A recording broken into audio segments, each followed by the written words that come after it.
Welcome to AINdebrief, where we take a look back at the most important aviation stories of the past week by the AIN editors who covered them. I'm AIN Alerts editor Chad Trautvetter. In this week's episode, AIN senior editor Curt Epstein relays important information to business aviation aircraft flight departments restarting operations in the COVID era. Air transport editor Gregory Polek discusses a 14-day passenger quarantine in Spain and a similar proposal in the UK. Senior editor Charles Alcock highlights news in the urban air mobility sector, while Wichita-based editor Jerry Siebenmark reveals how Erickson could change the future of aerial firefighting. Editor-in-chief Matt Thurber talks about the new oxygen mask rules for airline and flight crews. Senior editor Kerry Lynch overviews design changes to Aerion's AS2 supersonic business jet, and I'll take a look at the good news the Gulfstream had on their G700 and G600 programs this week. Curt, you did a story this week on the changes to business aviation operating under the new COVID era. So what did you find out, and how do operators get back in the air? Well, Chad, is for those who are still flying and those few that are still flying, with the numbers of business aviation being very depressed, they're finding it's a new world out there. And things that you never would have thought of doing that would have fallen pretty much under the category of invasion of privacy are now becoming common occurrences. Questions are being asked to passengers about travel, medical condition, and things that, it's become a thin line as to what's intrusive and what isn't. But according to one charter operator, people are understanding why we're doing this, and it's to protect the health and safety of everybody involved. So they're not getting much pushback from this. Procedures are being taken.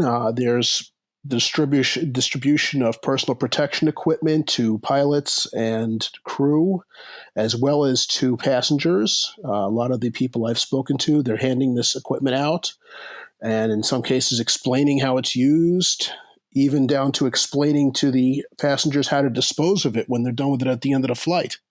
So there's lots of changes that are going on in the industry right now in terms of what used to be normal isn't anymore. So what do you do at FBOs? Do they have to do social distancing there? Well, FBOs, NATA put out a list of practices back at the end of March, and FBOs are looking at this, obviously.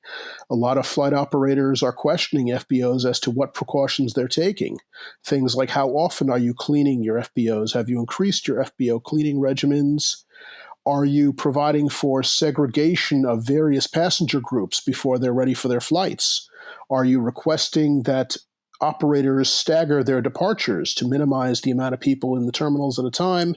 Things like that are now being asked. And operators are also changing how they fly. I mean, they're not doing overnights anymore, or they're reducing overnights, right? That's correct, Chad. Their corporate flight departments are speaking with their executives and their people who are conducting missions, asking if they can leave earlier in the day, get to their destinations, accomplish what they need to do, and return that same day, all in order of trying to avoid overnight stays.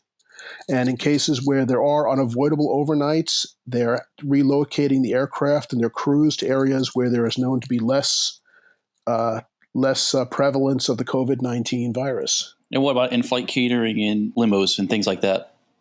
Well, those are also two touch points, and it's recommended that for instances where catering is required, that you go with a reputable caterer. These are companies that normally operate at a high level of sanitation and hygiene, and they've even stepped up their games. They're basically making sure that every step of the process is now very thoroughly regulated, very thoroughly conducted in the cleanest ways possible, right from the receiving of the food to how it's handled in the kitchen, packaged, prepared, cooled, and delivered. And one of the things they pointed out is they have full custody control of the food from the time it leaves their facility until it's delivered. And a lot of other places, if you order from a local restaurant, you don't know who's delivering the food. So that's one thing they're looking for. Another, with the ground transportation, Universal Weather and Aviation just today announced that they have instituted a group of standards for all of their vendors at the top 100 destinations their customers frequent. And it's going to have a list of approved and recommended safe best practices. And they are having all of the vendors they deal with agree to respond to these standards. There's some operators I've spoken to, they're looking to avoid the chauffeur-driven or ride-share routes entirely and are recommending rental cars for their crews and even their passengers, all in the efforts of trying to minimize the touch points and exposure to other people. So the big question is, do crews and passengers on business jets need to wear masks while they're in flight? It depends on the operation. It's highly recommended from the things that I have read. I know that some of the operators are making it that if the airplane has a closed door or a curtain between the cabin and the cockpit, their flight crews can remove their masks during flight. But it's entirely considered a appropriate practice to be wearing them during the flight. That's what some are doing. Again, it's all up to the operator and their risk of their level of risk tolerance. I know also, just one other fact is that a lot of flight departments are pairing up their crews, keeping them on the same flights together to minimize exposure to other crew members and to minimize, if there is an infection, the tracking of who they've been working with and their chance of exposure. What other precautions are being taken as far as passenger safety and health? A lot of the operators are now instituting mandatory temperature screening at the before passengers and crew are allowed to go on the flights. And as far as the regulations go, it's recommended the threshold is 100.4. I don't know how accurate that is. I know there's people out there who are asymptomatic. There are people out there who have had the disease whose temperatures haven't even reached that high. So it's a threshold that may catch some. I don't know how accurate that is, but they are instituting this. I know some places also have instituted a virtual health screening with a medical professional before people are allowed to get on the flight. So these are things that are being put in there as far as checking the immediate situation of people before they get on the plane. It's certainly a different world, isn't it? Yes, it is, unfortunately. So before I go over to Greg to talk about the IATA quarantine rules, we did a survey, a poll question on our site this week.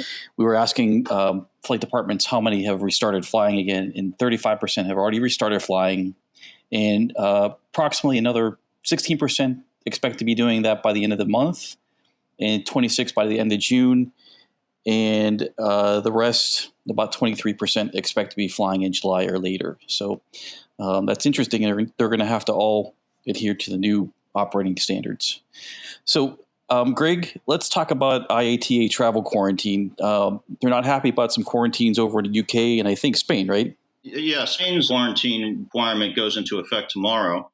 And in the UK, it's still basically a proposal still, but that's looking more and more likely to happen as well. And the industry is showing more and more concern about this whole situation because as it stands, they really think that international travel will come back a lot more slowly than domestic, and this could just exacerbate that whole problem.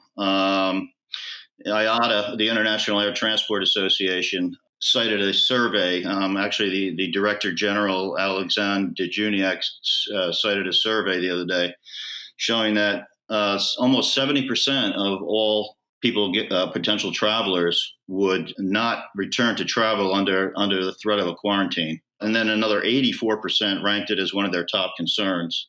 So that tells you something about what these restrictions could do.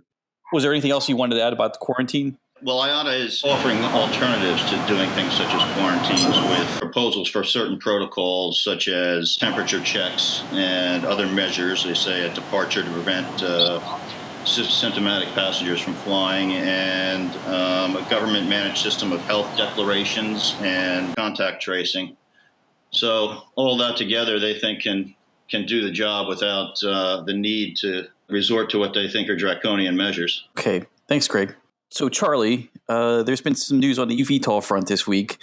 What have you been hearing? Yeah, it's suddenly got a bit livelier this week after a few somewhat quiet periods in the eVTOL urban air mobility sector. Three things I'd like to pick up on. First of all, just today, we heard news from a company in Slovenia called Pipistrel. And you may think, well, I've never heard of them. Why should I care? The fact is they are one of 8 selected aircraft manufacturing partners for the Uber Air ride-sharing program. And today they issued a newsletter in which they talked about 3 new aircraft that they're going to develop. 2 of these are cargo-carrying electric aircraft. And one of them, and this might interest Greg and his readers, would be a 19-seat regional airliner powered not by electricity, but by hydrogen fuel cells.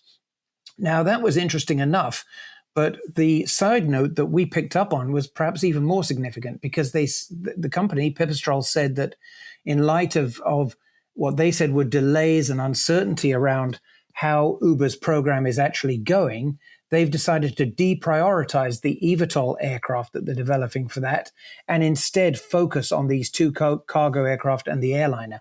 Now, we put this statement to Uber, and they very quickly insisted, no, nothing's falling behind, everything's still on track, and they are very ambitiously claiming that they'll have the first services available in 2023. We'll see.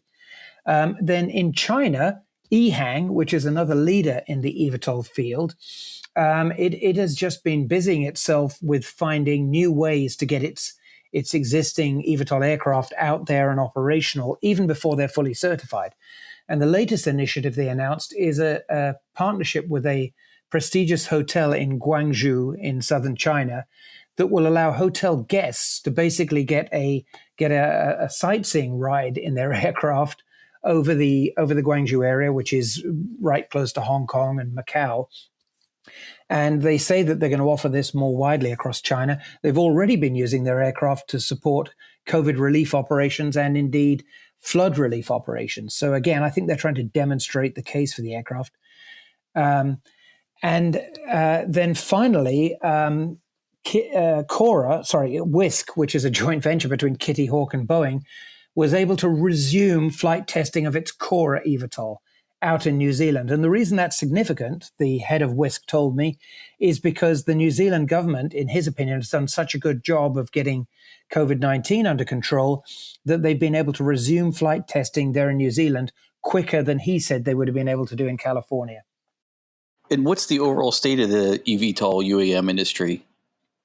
Well, there has been some uncertainty for obvious reasons. Obviously, COVID-19 has raised all sorts of questions about the state of financial markets and whether investment would still be there for these rather ambitious programs. I think the response of these companies I've just described is interesting. In the case of Pipistrel, what I think they're saying is, yeah, we still believe in eVTOL and urban air mobility, but actually we think it might come to fruition a bit more slowly than some people think, which in truth is my opinion all along anyway, even before COVID. In the case of EHang, I mean, you've got to admire their tenacity. They're basically saying, we're pressing ahead with this, and we're going to find applications for our aircraft. Where it gets a little bit contentious possibly, I mentioned EHang from China.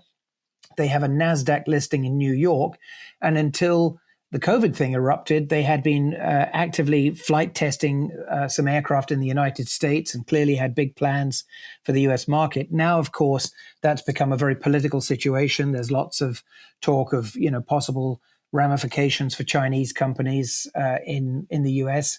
So I guess they're saying, well, we have to press ahead regardless. We'll start in China. And then it's interesting with this Boeing-backed joint venture. Of course, Boeing has had all sorts of problems, all sorts of challenges, and yet apparently they're plowing on with the flight testing of the Cora aircraft. I think the bottom line for me is we're going to see a small handful of these programs really making it successfully, and I think these difficulties will just sort of speed up the process by which they get weeded out. There's about 200 models right now, right? That's not sustainable. Right. Some people say there are as many as 250. Believe me, I've looked at some of them, and some of them are practically high school science projects. But I think at best maybe 3 or 4 dozen of them are seriously credible and making progress, and there's not even room for that many. Wow, interesting. Thanks, Charlie. All right, so Jerry, let's talk about firefighting. Erickson is working on some software that helps with firefighting, and So tell us about that. Yeah, Erickson obviously is widely known operator and manufacturer of the S-64 aircrane helicopter, and that's used extensively in wildland firefighting. They've stood up an R&D unit that's developing software to help fire officials determine the most effective spots in a wildland fire to drop water. And they would do so using aircraft that loaded with sensors. They're basically cameras that overfly the fire, and through a combination of GPS and mapping software, locate those most effective spots, transmitting the data to the ground and giving pilots of firefighting aircraft exact coordinates of where to drop the water. When do they expect to start using this? Are they already starting to use it, or is it just still in testing? No, they're what they're hoping to do. They're hoping to have it ready to go by the 2021 fire season. Right now, they're looking for a partner to help them sort of test the sensor, the hardware part of this program. But this could really revolutionize firefighting, right? Because right now the pilots are just dropping it where they think they need to drop it, but this will help pinpoint, right? It will help pinpoint. It will, you're right, because they're flying in smoky conditions. It's hard for them to see. They're in tall trees. It's difficult for them to see all the fire or the fire. And obviously it will help a lot with nighttime firefighting operations. Cool. Thanks, Jerry. So, Matt, let's go over to you. The FAA updated some oxygen rules for crews when they have to use oxygen mask. And this only applies to airline pilots, Part 121. So tell us about the new rules. That's right, Chad. This new rule actually went final March 23rd, and it updates the rules that apply to airline pilots flying under Part 121, where they're required at a certain altitude for one of the pilots to put on their oxygen mask when the other pilot leaves the flight deck. This is just in case there's a rapid decompression event while the other pilot is out. But it's also seen as a nuisance by many pilots, and a lot of pilots don't actually adhere to it, or they won't adhere to it, but they won't admit that they don't adhere to it. So this kind of takes the nuisance factor out of it, right? That's true, Chad. Pilots have been complaining for a long time that they don't think it's necessary, and it's pretty widely known that many pilots don't comply with these oxygen regulations, not just in airlines, but in business aviation as well. So the idea appears to be that modern airplanes are so reliable that a decompression event is an extremely rare event. Well, it does happen, and there are some people who think this might not be a good idea. We interviewed an airline pilot, and he's worried that this rule is going to mean that pilots get very little experience putting on and wearing oxygen masks. And if something really does happen, they won't be ready for it. But that doesn't prevent them from testing it, as part of their pre-flight. They can, the quick don masks, you can actually try them out on the ground too, right? They don't have to be at altitude. That's true, but they're not going to do it lacking any kind of mandate to do it.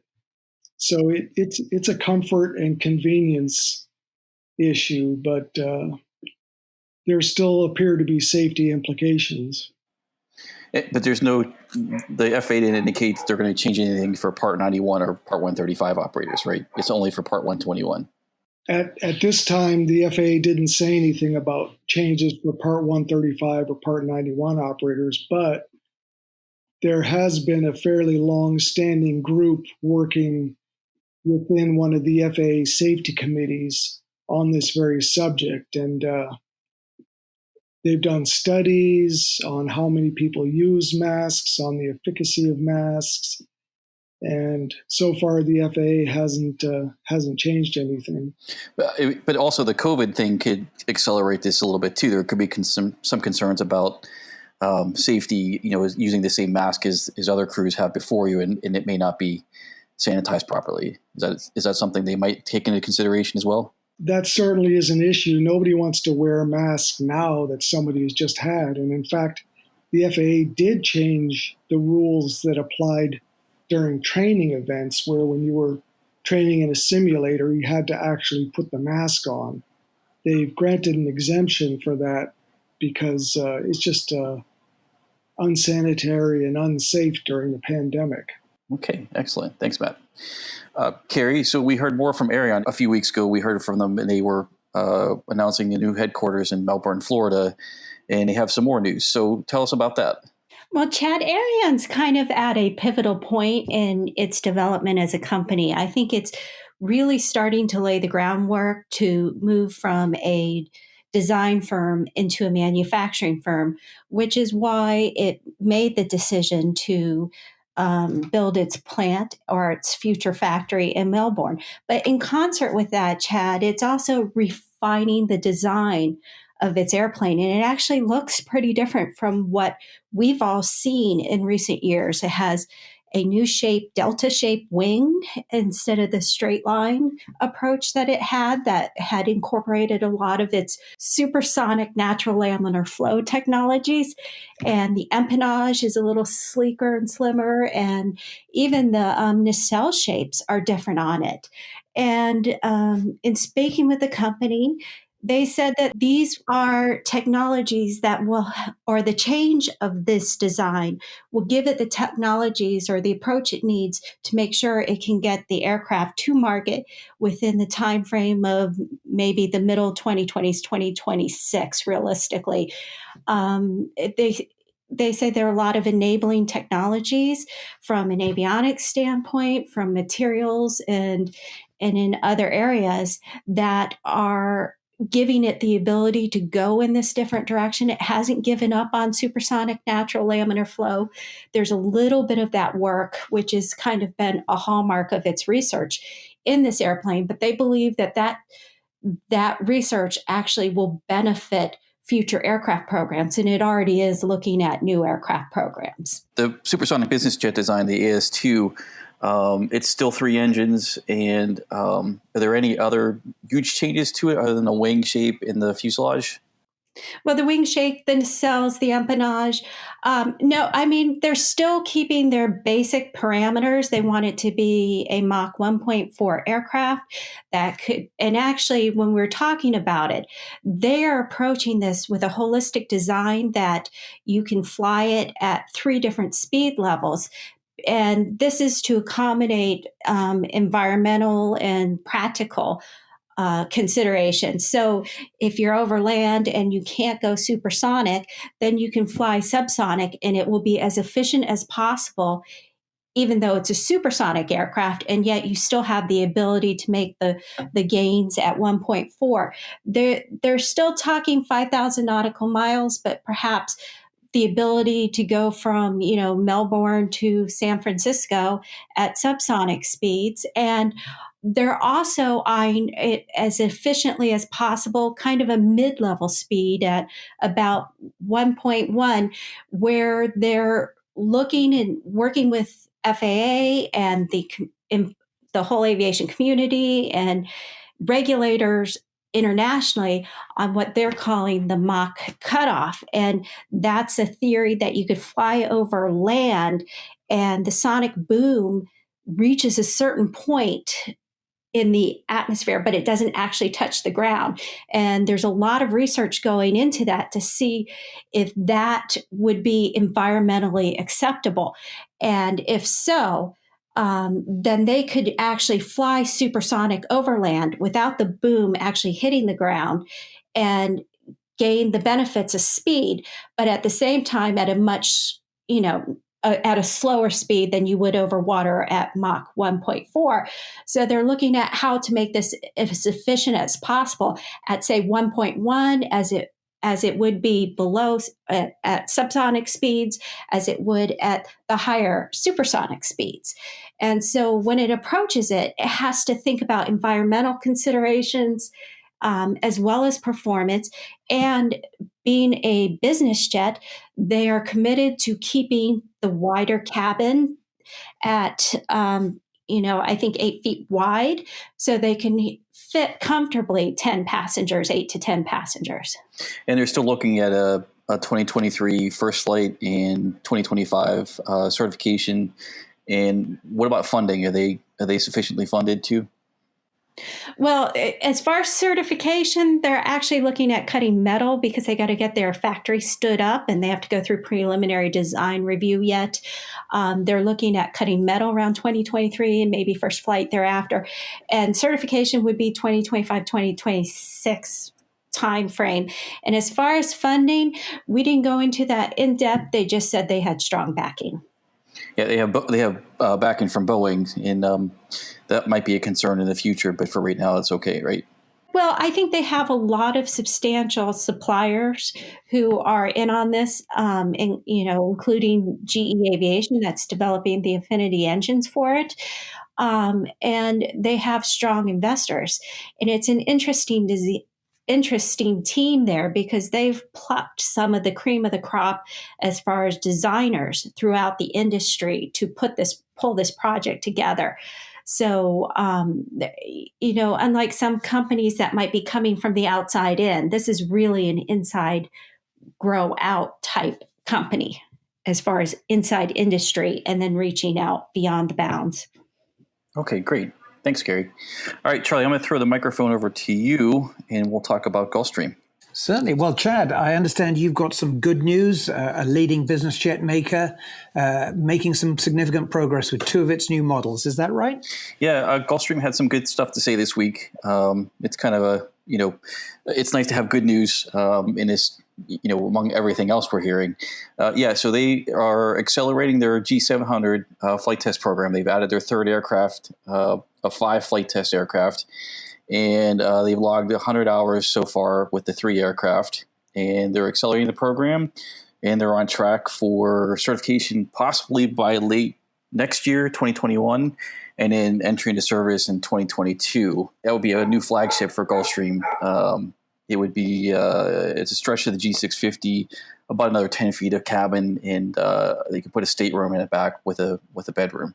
Excellent! Can't wait to fly it. Yeah, and then also on the G600, which was certified last year in the U.S., they finally crossed the finish line over in Europe. EASA has given them the okay, and so they're going to start deliveries over there, hopefully in the second quarter if they can do that with the travel restrictions. But certainly they'll start, as soon as they can. Excellent. Thanks for filling us in, Chad. All right, thanks, Charlie. Thanks for listening to AINdebrief. Another podcast episode will air next Friday. In the meantime, go to www.ainonline.com for the latest aviation news from AIN.